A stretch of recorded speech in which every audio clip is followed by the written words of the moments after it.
December 1944, Hitler's last gamble. The Allies thought the war was winding down. They were wrong. In the freezing forests of the Ardennes, the Germans launched a surprise assault, the Battle of the Bulge. It was Hitler's desperate attempt to divide Allied forces and seize key supply routes, hoping to stall the inevitable. 3 German armies slammed into the American lines with 24 divisions, tank after tank rolling through snow-covered roads.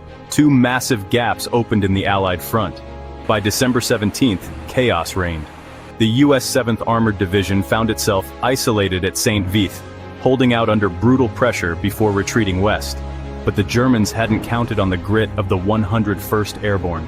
At Bastogne, surrounded, freezing, low on ammo, they held the line. Then came the break. December 23rd, the skies cleared. Allied planes roared overhead, dropping 800,000 pounds of supplies into Bastogne.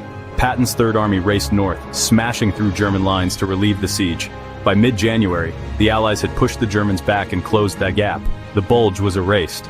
But the price? 77,000 Allied casualties. The Germans lost even more, over 90,000 men, hundreds of tanks, thousands of vehicles. The war wasn't over, not yet. Next came the Rhine, a natural fortress guarding the heart of Germany. In February 1945, U.S. 9th Army crossed the Ruhr River after the Germans tried to flood the valley. Then came the biggest stroke of luck, the Ludendorff Bridge at Remagen, still standing. American troops stormed it on March 7th, securing a foothold east of the Rhine.